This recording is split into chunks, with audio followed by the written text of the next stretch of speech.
What's up, everybody? It's Mike Somich coming at you for RacingDudes.com. I'm here to preview the Violette Stakes for Thursday's card at Saratoga. This is race 9, state bred, $125,000. We're going a mile and 16th for 3-year-olds on the turf.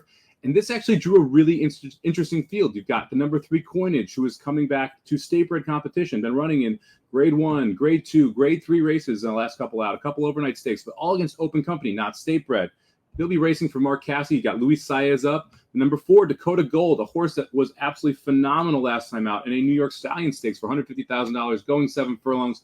Beat Surprise Boss, who came back and ran well against Big Invasion on Sunday's card. So Dakota Gold, very interesting. The 4-horse Danny Gargan, Irad Ortiz Jr. You got Timbuktu, who is going to come in here for the Brad Cox barn. And this is one that's kind of improved in the last 2 times. Faced Elders as well. So that's an interesting little angle there. And don't sleep on the 7 Practice Squad either for Joe Sharp. Flavian Pratt aboard. This horse is most likely going to try and push the early pace, but this is a pretty big step up in class for the 7, coming from $50,000 allowances and jumping all the way up into stakes spread company. When I looked through this race, to me, it really came down to 2 horses mainly. So the 4-horse Dakota Gold I mentioned did absolutely nothing wrong last year. Debuted at Saratoga. The race was drained off the turf. Won that. Jumped right into a $500,000 stakes. Won that. Went right into the Breeders' Cup Juvenile Turf. Was actually the favorite after all of the shenanigans in the gate. Ends up running 5th in that race.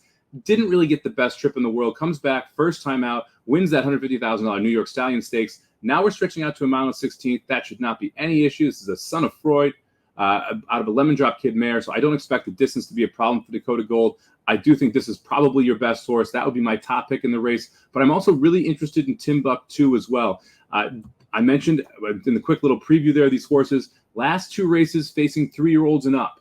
Now we're getting back into that 3-year-old company. Ran a very good race last time out against good New York bred competition at that $80,000 N1X level. Now we're getting back in with 3-year-olds. 3rd off the layoff. We've improved the last 2. I think that the 5 Timbuktu is going to be ready to run a big one as well. So for me, I'm going to go with the 4-horse on top here, Dakota Gold, but I'm going to be using Timbuktu in the multi-race bets as well. I think both of them have a good shot at winning. I'm going to try and get around Coinage, who I think is going to be your favorite, and take a ton of money because of all the degraded stakes he's been in, but he's not run all that well there and would actually need to improve his top number to compete with Dakota Gold. So give me the 4 on top, sprinkle in a little bit of 5 as well. Hopefully we can get a winner home. Make sure you're checking out RacingDudes.com YouTube page every Wednesday through Sunday. We've got the Dudes Who Bet Daily Show. We're getting the best bets from Saratoga, from Del Mar, and the sports world. Make sure you're checking out Blinkers Off and Magic Mike Show on Thursdays as well to preview the big weekend's big stakes. We'll see you at the track.